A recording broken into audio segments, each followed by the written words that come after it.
হাই friends, মই অসমীয়া চেনেললৈ আপোনাক স্বাগতম জনাইছোঁ। ফ্ৰেণ্ডছ, আজি আপোনালোকৰ মাজত এটা ভাল খবৰ আনিছোঁ গুৱাহাটী ইউনিভাৰ্চিটিৰ আণ্ডাৰত পঢ়ি থকা ষ্টুডেণ্টৰ বাবে। Friends, first semester, third semester আৰু ফিফ্থ ছেমিষ্টাৰৰ বাবে এই ভাল খবৰটো।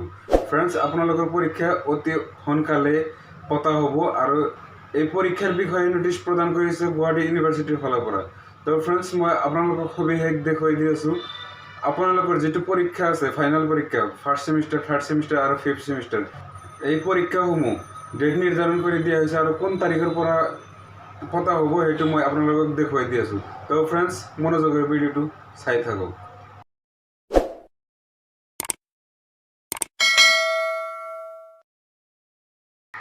ফ্ৰেণ্ডছ, ইয়াতে উল্লেখ কৰা আছে প্ৰথম পৰীক্ষা আৰম্ভ হ'ব 20 তাৰিখৰ পৰা।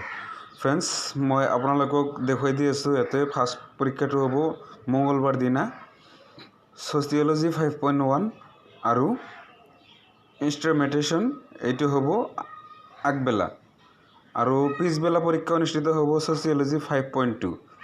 ফ্ৰেণ্ডছ, ইয়াতে 21 তাৰিখত উল্লেখ কৰা আছে চাইক'লজি হিউমেন ৰাইট এডুকেশ্যন 5.1, এইটো হ'ব 24 তাৰিখত, আৰু পিছবেলা হ'ব হিউমেন ৰাইট এডুকেশ্যন 5.2, এন্থ্ৰপ'লজি মাইক্ৰ'বায়'লজি এইটো হ'ব পিছবেলা।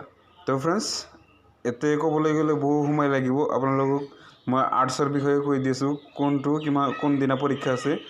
ইয়াতে আৰ্টছৰ মেজৰ আৰম্ভ হ'ব 5.1টো হৈছে 22 তাৰিখৰ পৰা। ইয়াতে পিছবেলা আছে মেজৰ 5.1 আৰু ভকেশ্যনেল 5.2, এই দুটা অনুষ্ঠিত হ'ব পিছবেলা, আৰু 5.2 হ'ব 24 তাৰিখত। 24 তাৰিখত অৰ্থাৎ শনিবাৰ দিনা অনুষ্ঠিত হ'ব পিছবেলা, মেজৰ 5.2 ইয়াতে লিখা আছে, আৰু 5.3 অনুষ্ঠিত হ'ব 27 তাৰিখত, পিছবেলা হ'ব। ইয়াতে মেজৰ 5.3 উল্লেখ কৰা আছে, আৰু মেজৰ 5.4 অনুষ্ঠিত হ'ব 29 তাৰিখত।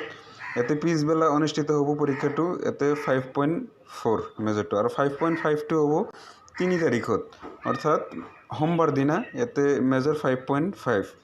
ফ্ৰেণ্ডছ, 5.6 মেজৰটো অনুষ্ঠিত হ'ব 5 তাৰিখত, আৰু এইটো অনুষ্ঠিত হ'ব পিছবেলা 5.6। তো ফ্ৰেণ্ডছ, এই সময়মতে আপোনালোকে পৰীক্ষা দিব লাগিব। এইটো হৈছে গুৱাহাটী ইউনিভাৰ্চিটিৰ গাইডলাইন। তো ফ্ৰেণ্ডছ, মোৰ সম্পূৰ্ণ ভিডিঅ'টো চোৱাৰ বাবে ধন্যবাদ জনাইছোঁ, আৰু এটা অনুৰোধ, চেনেলটো যদি ছাবস্ক্ৰাইব কৰা নাই ছাবস্ক্ৰাইব কৰিব।